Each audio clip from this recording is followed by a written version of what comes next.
En mi cumpleaños, mi padre dijo que nadie notaría si me iba, así que me fui, y descubrieron lo difícil que era vivir sin mí. Me llamo Iván, tengo 29 años, y durante la mayor parte de mi vida fui conocido en mi familia como el confiable. El que siempre está disponible, el que resuelve, el que paga la cuenta cuando alguien se olvida en la billetera, el que arregla los problemas que nadie más quiere enfrentar. Durante años llevé ese rol como si fuera un reconocimiento. Pensaba que ser responsable era una virtud, una forma de aportar. Pero con el tiempo, esa responsabilidad voluntaria se convirtió en expectativa, luego en obligación, hasta transformarse en una carga asfixiante.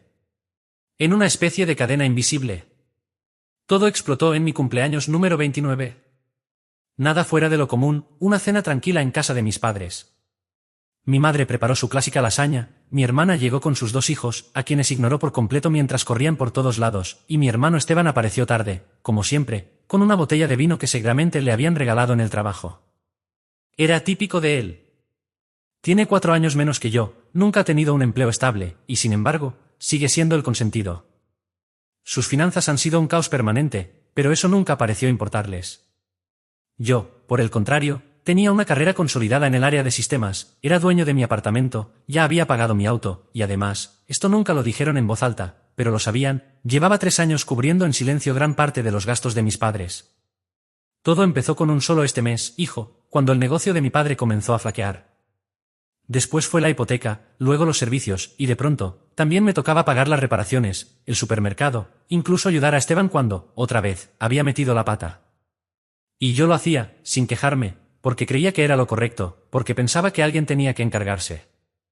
Hasta esa noche, todo comenzó como de costumbre, mamá mimando a Esteban, incluso corrigiéndole el cuello de la camisa aunque ni siquiera llevaba corbata, y papá lanzando uno de sus típicos comentarios sarcásticos sobre mi vida sentimental: «Estás solo porque trabajas demasiado». Me reí, como siempre, luego trajeron el pastel, era de tienda, pero no me importó, cantaron el feliz cumpleaños sin mucho entusiasmo, casi fuera de tono, pero yo igual sonreí. Entonces, papá alzó su copa, por Iván, dijo, que nunca desaparezca, o no quedará nadie para arreglar nuestros líos. Todos rieron. Y enseguida soltó la frase que me atraviesa hasta hoy: si desaparecieras mañana, nadie te echaría de menos. Me congelé.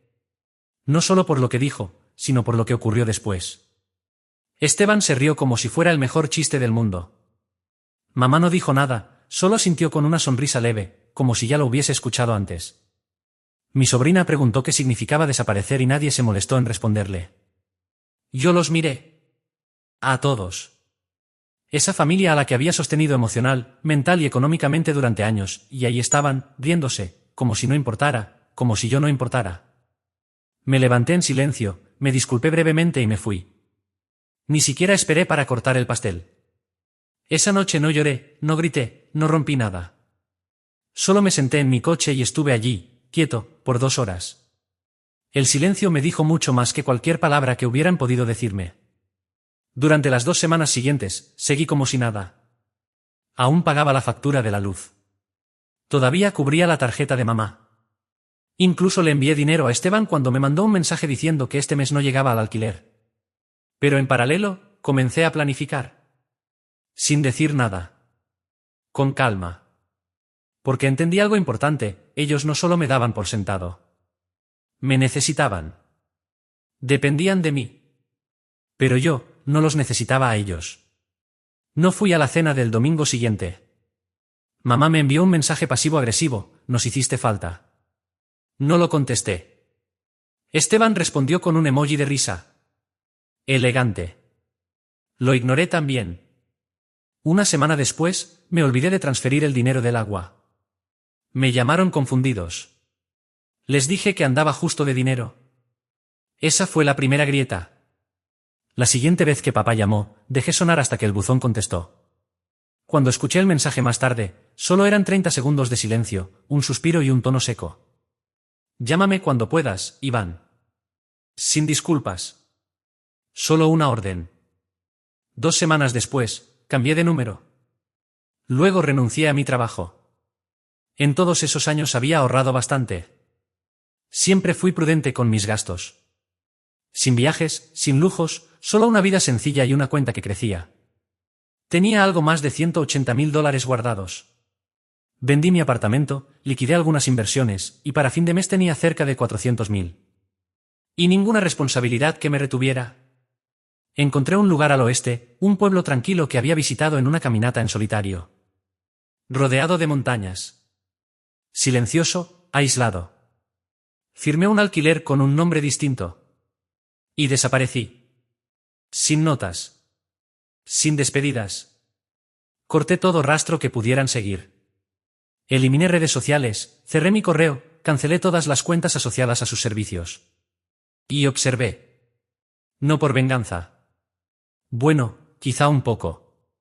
Pero sobre todo por curiosidad. Quería saber cuánto tiempo pasaría hasta que notaran que el mundo que sostenía sus vidas, en realidad, estaba sobre mis hombros. Pasaron 3 semanas hasta que mamá llamó a mi antigua oficina. Le dijeron que ya no trabajaba ahí. Entonces llegaron los correos a mi antigua cuenta. Asuntos como urgente, por favor llama, estamos preocupados. No los abrí. Luego vino Esteban. Localizó a un amigo mío de la universidad y le preguntó si sabía algo de mí. Le dijo que yo había desaparecido, que estaban preocupados. Mi amigo le respondió que estaba bien. Solo ocupado. Ahí empezó el derrumbe. La hipoteca dejó de pagarse. Cortaron los servicios. El orgullo de papá no le permitía admitir la situación ante la familia extendida, así que dijeron que yo estaba de viaje por trabajo. Pero en realidad, se estaban ahogando. Esteban no tenía ni un centavo para ayudarlos. Las tarjetas de mamá comenzaron a rebotar. Papá tuvo un problema de salud y no podían afrontar los gastos médicos. Por primera vez, tuvieron que pedir ayuda a esos parientes a quienes solían mirar por encima del hombro.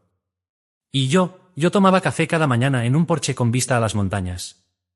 Caminaba, leía, respiraba. Volví a respirar en paz por primera vez en más de una década. Pero esa tranquilidad no duró mucho. Aproximadamente un mes después, ocurrió algo que me arrastró de nuevo al centro del caos familiar, me gustara o no. Todo comenzó con un golpe en la puerta de mi nueva casa. Al abrir, me encontré con alguien a quien jamás habría esperado ver ahí, mi prima Jenny. Antes de explicar cómo llegó hasta mí, necesito retroceder un poco. Jenny fue la única persona dentro de la familia extendida con la que alguna vez sentí una conexión genuina. No es que fuéramos especialmente unidos, pero siempre me trató con una humanidad que rara vez encontraba en el resto. Cuando preguntaba cómo estás, lo hacía con una sinceridad que te hacía creer que realmente quería saber la respuesta. Aún así, llevábamos años sin hablar. Se había mudado a Oregón para estudiar un posgrado, luego se casó, tuvo un hijo, y siguió su vida. Por eso, verla de pie en la entrada, en medio de la nada, me dejó confundido. No sabía si debía alarmarme o sentirme conmovido. Se notaba agotada. No físicamente, sino de esa manera profunda, como si el desgaste emocional se le hubiera instalado en los huesos. Dio un paso atrás al saludarme, dudando de si siquiera la dejaría entrar. Iván, lo siento por aparecer así, dijo, mirando al suelo. No sabía a dónde más acudir. Parpadeé, sorprendido. ¿Jenny? ¿Cómo? ¿Cómo me encontraste? No lo hice exactamente, confesó, pero recordé que años atrás mencionaste este pueblo durante una visita. Me lancé a buscar. Llamé a cada inmobiliaria de la zona durante 2 semanas, hasta que alguien mencionó a un tipo reservado que había pagado un año completo de alquiler en efectivo. Casi solté una carcajada, pero su rostro me detuvo. No era una visita casual. ¿Qué sucede? Pregunté, haciéndome a un lado para dejarla pasar. Entró despacio, observando el lugar como si fuera demasiado tranquilo para las palabras que traía consigo. Nos sentamos. Le ofrecí té, pero ni lo tocó. Lo están perdiendo todo, dijo al fin. Tus padres. Esteban, la casa está en proceso de embargo. Les cortaron los servicios hace unos días.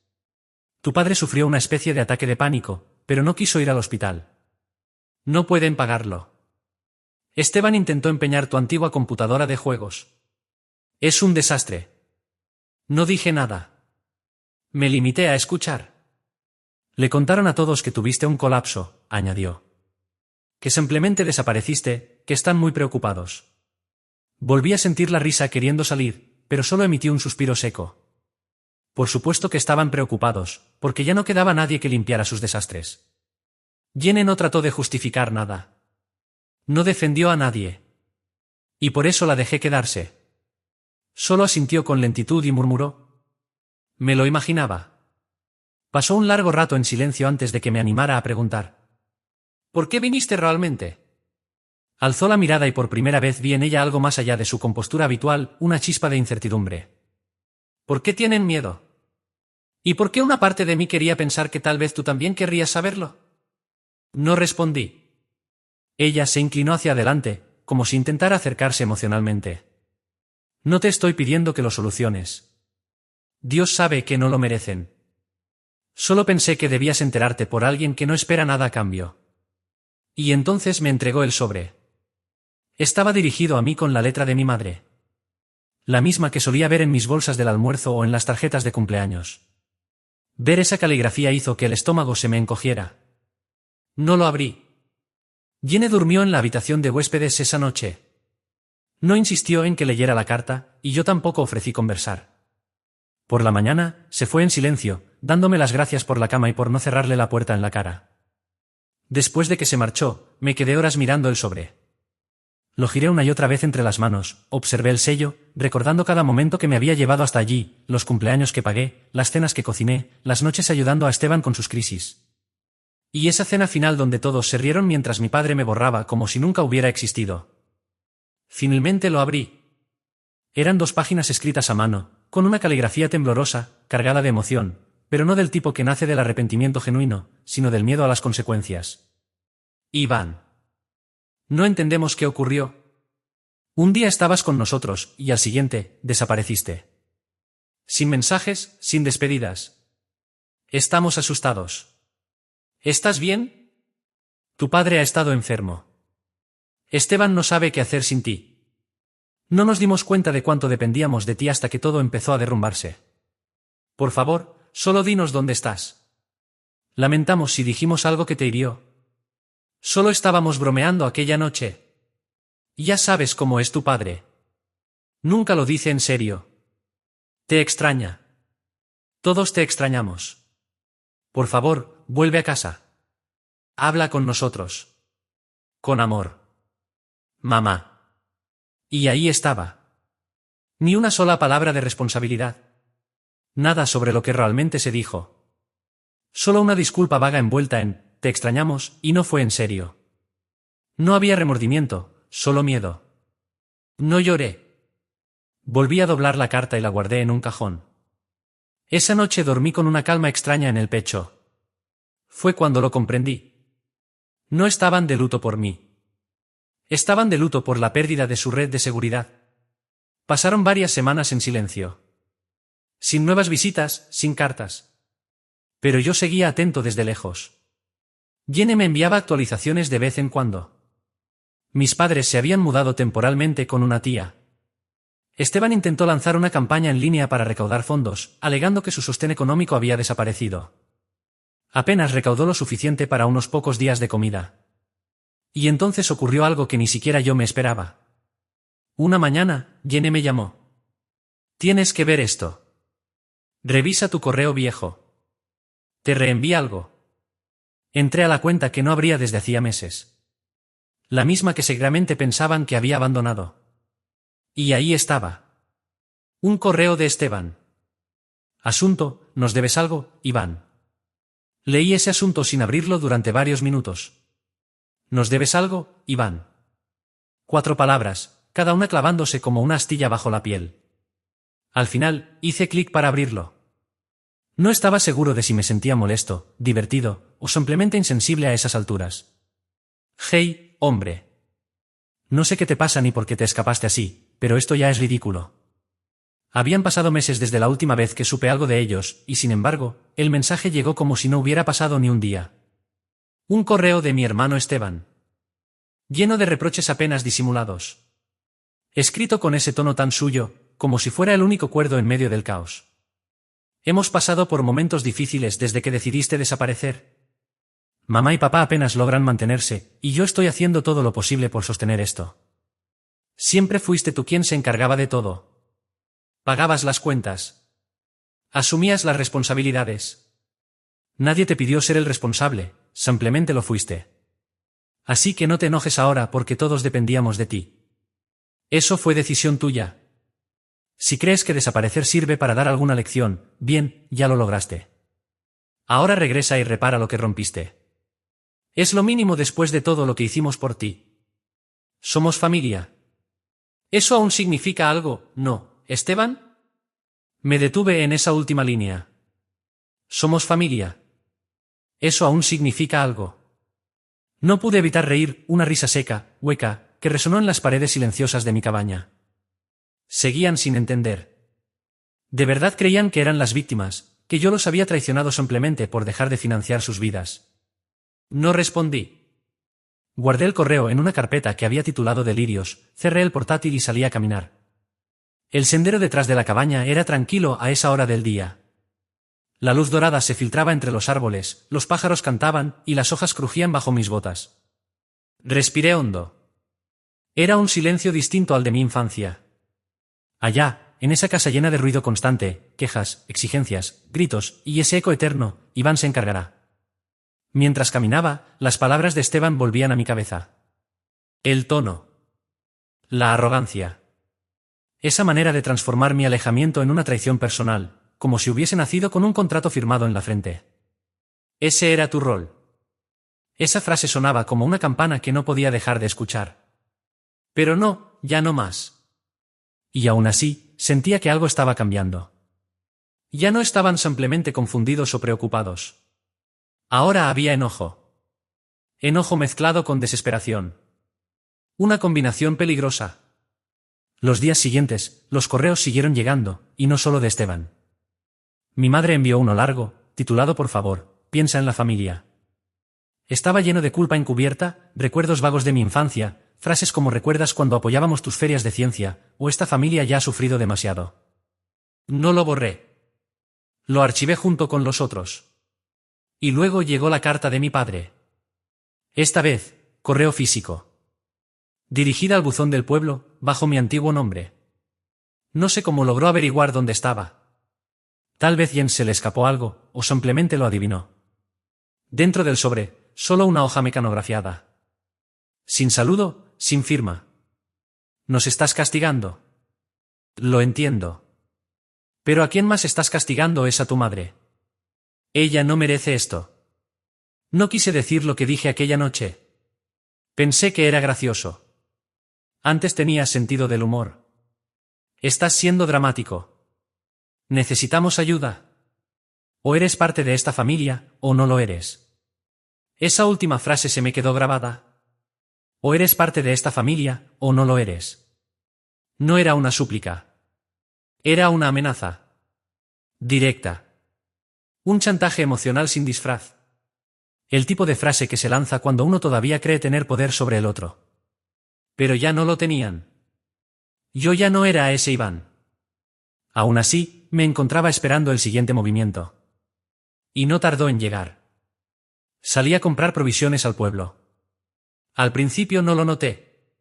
Un hombre, unos pasos detrás de mí, permanecía demasiado tiempo en los mismos pasillos que yo.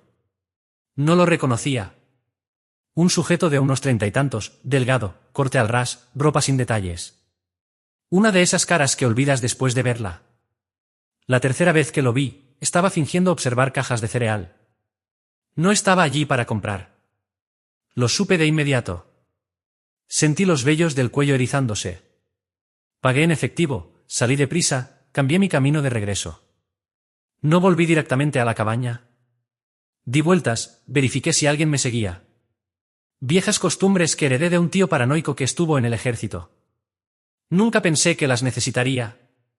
Finalmente, regresé a salvo. Cerré con llave.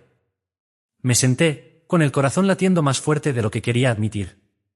Esa noche revisé todas las cámaras de seguridad. Nada fuera de lo común.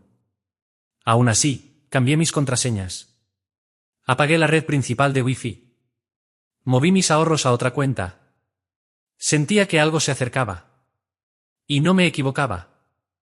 La mañana siguiente, alguien llamó a la puerta. No era un familiar. Era un hombre de traje gris, con un folder en una mano y una tarjeta de presentación en la otra. Abrí con cautela, sin abrir completamente. ¿Señor Iván Calderón?, preguntó, aunque estaba seguro de que sí era yo. No respondí de inmediato. Algo en mí se tensó. Represento al bufete que es Leritate. Estoy aquí en nombre de su familia, dijo, extendiendo el folder. No lo tomé. Han presentado una demanda. Continuó. Alegan abandono financiero y retirada injustificada de apoyo familiar. Rey. No pude evitarlo. ¿Eso existe? Él se encogió de hombros, con ese aire técnico de abogado. Creen tener bases legales para reclamar daños civiles. Alegan que usted mantenía un patrón constante de apoyo económico, y que su ausencia abrupta ha provocado perjuicios mensurables. Tomé el folder, más por incredulidad que por curiosidad. Y ahí estaba, en blanco y negro, el nombre de Esteban, el de mis padres, declaraciones sobre décadas de cuidado, un supuesto acuerdo familiar implícito, y acusaciones de abandono de deber hacia dependientes. Me estaban demandando por dejar de pagar sus cuentas. El abogado me dio un momento. No está obligado a responder de inmediato, añadió. Pero la fecha de audiencia ya está indicada. Deberías buscar representación legal, le dije mientras le devolvía la carpeta. No tengo ninguna obligación con ustedes. Diles que nos veremos en los tribunales. Asintió con profesionalismo, se dio la vuelta y se marchó. Me quedé ahí, quieto, mientras la brisa matutina me envolvía como una advertencia. Así que ese era su plan final. No querían hablar, ni mucho menos ofrecer disculpas. Solo litigio. En ese instante supe que esto debía terminar. No solo a nivel legal. Tenía que acabar por completo. Habían mostrado su verdadero rostro. No era algo nuevo, simplemente ahora lo entendía con absoluta claridad. Durante años creí que amar significaba sacrificarse, que pertenecer a una familia implicaba resistir. Pero ellos me enseñaron que, para ellos, amor era sinónimo de control y familia equivalía a obediencia. Y ya no estaba dispuesto a seguir bajo esas reglas. No perdí el tiempo. Contraté a una abogada, Rebeca, una mujer directa, con experiencia en derecho familiar y una evidente aversión al chantaje emocional. Cuando revisó los documentos que me enviaron, puso los ojos en blanco y soltó. Esto ni siquiera tendría sentido en un programa de televisión.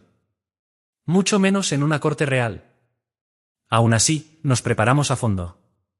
Recopilamos cada transferencia bancaria, cada recibo, cada mensaje de Esteban pidiendo dinero, cada estado de cuenta que demostrara que las cuotas de la hipoteca salían de mi cuenta.